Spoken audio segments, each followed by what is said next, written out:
a lot of people that are saying, how on earth are you wearing these two hats, and what are the trade-offs that you have to think about? There really isn't. I mean, in many cases, you end up being in the same meetings or in the same places. There's just one less person in there, if you think about it. The two jobs really do overlap in many cases. Obviously, there's the function of running the agency of the Department of State. But what I find myself in many cases doing is when a lot of people would come to Washington, for example, for meetings, and they'd want to meet with a national security advisor and then meet with me as Secretary of State. Now they can do both in one meeting. The same with when we're around the table, for example, in the Situation Room. There was a chair for the National Security Council and one for the State Department. Now they're both there. Are you doing more time at the White House than traveling abroad? Well, when there's a conflict, yeah. I mean, and so what we've had over the last couple of weeks is we've known that there might be something breaking out in the Middle East, and then we had to manage our role in it. So, yeah, you spend more time there in that regard. But I go to the State Department almost every day because we have a lot of bilateral meetings with foreign ministers that are coming to town, so I go and see them over there. Well, and the NSC has changed a lot under you, and I think a lot of people know what the Secretary of State role is, but how do you envision what does the Marco Rubio NSC look like? Well, it's not the Marco Rubio NSC, it's the Donald Trump NSC, and what its job is to coordinate the agencies to execute the president's mission. So it's the conductor of an orchestra. The NSC doesn't play the clarinet or the flute or the violin. Its job as the conductor is to make sure that everybody is playing the sheet music based on their instrument.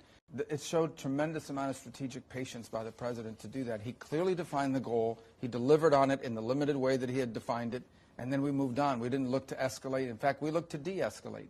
You saw they did an attack on one of our bases after warning us that they were going to do it. Nothing happened. President didn't respond. A few hours later, we have a ceasefire, and the war is over. Now, the ongoing problems with Iran remain. It's the regime. If the regime wants a civil nuclear program, we can negotiate that with them. If what they want is a nuclear weapon, that's not going to happen. And I think the president has proven that he's willing to act when he says he's going to do something. Let's talk about the ceasefire. As of now, while we're talking, this situation is so fast-moving. It seems to be holding after some scolding from President Trump for some bad behavior on both sides. But what exactly are the terms, and what incentivizes both sides to stick to it, particularly Iran? Well, the terms are very simple, and that is that Israel said that they had finished their mission. From the very beginning, the Israelis had a defined list of things they wanted to achieve. And once they were done with those things, militarily, they were done.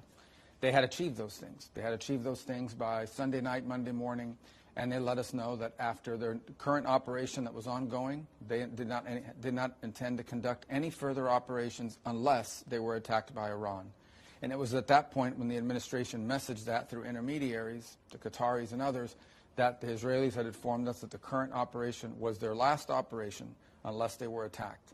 I'm blown away by it, science fiction stuff. I mean, you don't believe it's possible, but what they did was remarkable. Well, this is a very unique target set because basically you drilled a hole into the ground with 12 incredible bombs and then went 300 feet into a mountain. So I don't think we're going to be sending anyone down the hole anytime soon into those mountains. So suffice it to say that we are very confident. And by the way, it's not just me saying this. The director of the IAEA, this is the line he used the other day. He said, the Iran nuclear program there was before the attack and after the attack, and they're dramatically different things. That's his line, and he's an expert at this, not mine. So, but the most important thing here at the end of the day is they have less capacity today than they did just a week ago to rapidly produce a nuclear weapon behind the world's back and threaten the world. And the president deserves a tremendous amount of credit for taking this bold stand. And these pilots did something extraordinary. They flew halfway across the world and dropped 12 munition bombs perfectly down a ventilation shaft and did the world a great favor. Regime change. Okay, some people in your party really want it. Some people really don't want it. The president has posted about it, causing a little bit of confusion about where he's at on this. So where is the president at? Where is the administration at on regime change? There should be no confusion about what the president said. What the president said is if the regime in Iran wants to keep spending money on terrorism, keep spending money on trying to get nuclear weapons, keep spending money on rockets to attack Israel, and not develop their economy or help their people, maybe there will be regime change because the people of Iran are going to get sick of them. It'll come from within, though. Yeah. That's not something that the U.S. it's not on the table for the U.S. to get involved in that. No, listen, the world is filled with regimes I don't like and the president doesn't like, and a lot of us wish didn't exist. The United States' job is not to go around and set up governments for every country. The United States' job is to protect our national security. Our national security issue with Iran is with a clerical regime that wants nuclear weapons so they can threaten us.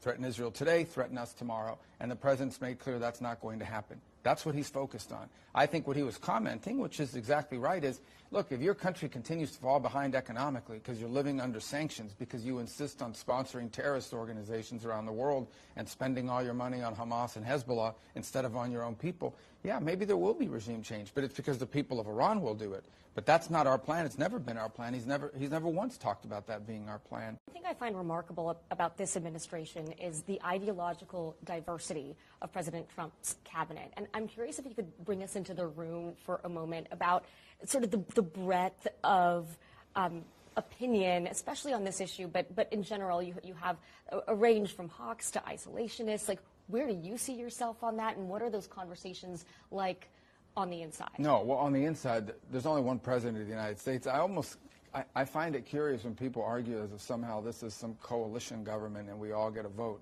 There's only one vote here. The President of the United States is the commander-in-chief. I do know he likes to hear, a diversity well, that's of different. opinions, So people right? will give you their opinions, Yeah. and obviously you can give opinions, but ultimately there's only one decision. And so our job internally is to provide the president the best opinions that we may have, the best ideas that we might have, opportunities, and also, if somebody's bringing up information that we think is not accurate, challenge the accuracy, things of this nature. Is there healthy debate? Yeah. One of the great things is that most of the people, at least on the national security front, have known each other for a long time. I've known John Radcliffe for a very long time. I've known the vice president for a very long time. I've known the chief of staff for a very long time. I've known Pete Hegseth before all of this. So we've known each other all. And so we have a very good working relationship. Steve Woodcock is from Miami. I know him very well. He's from New York, but we obviously, everyone from New York is now from Miami. The Miami-New York connection is pretty tight these days. And one of the great people in the world, too. And so I think, but ultimately, once the president makes a decision, his instincts are uncanny. And we have to appreciate that that's one of the things the people of the United States voted for, is a president who has incredible instincts about the right thing to do. And our job is to operationalize that. When he says, this is the direction I want to go, our job is not to spend all day trying to change his mind. Once he's made a decision, our job is to go out and make sure the president's orders are executed on. That's the way administrations work.